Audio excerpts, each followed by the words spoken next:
A lot of people had to sort of change the way they work. It's actually made for a much tighter team.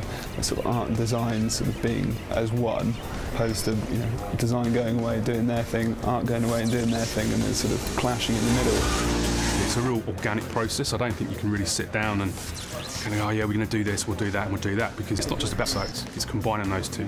You hear a lot of developers now talk about an iterative design process, which just means you come up with an idea, you try and work it up a little bit, maybe you implement it, then you see it on screen, and then you look at it and go, this bit works, this bit doesn't, let's do more of the stuff that does work.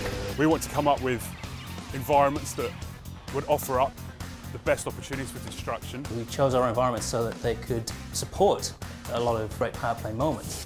Sometimes it's the big set-piece moments where you think, these are going to be the great things that people remember. We've got to make sure that we fit stuff around it. In the airport track, we've got the cargo plane that crash lands, and we've got radar dishes and control towers. There's some real, iconic moments there that when people see them, they go away talking about it, and that's exactly the kind of thing we want to do. And also at the same time trying to think about what will make good racing tracks, because we've also got to have that element nailed as well.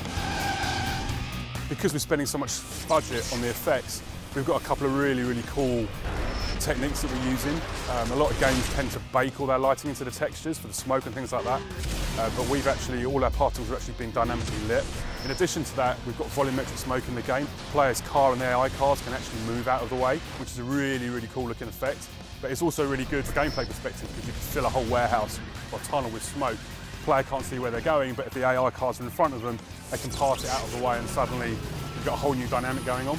The AI in the game needs to be more sophisticated than usual AI systems. There's a lot of technology in there to try and make them behave realistically under these conditions, but also don't want them to race perfectly. So they do sometimes make mistakes, they do sometimes clump up and group together, and they do sometimes just go flat out for the fastest lap. We wanted to make our cars look contemporary. We didn't want them to look too outrageous. If you did see them on the street, you might turn your head and go, wow, that's an amazing looking car. We thought, well, with the environment blowing up left, right and centre, and really we wanted to have cars that looked like they could fit in with that kind of destruction, they could take that kind of rough environment.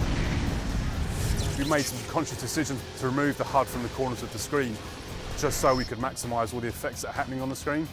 I think traditional racing games tend to have something in every corner, but we wanted to try and simplify that and minimise it so the player gets to see all the effects that are going on the screen, all the smoke, all the VFX, everything like that. Racing game is a rhythmic thing rather than a spectacular thing. And try and take that rhythmic, combine it with a spectacular, and really produce something special.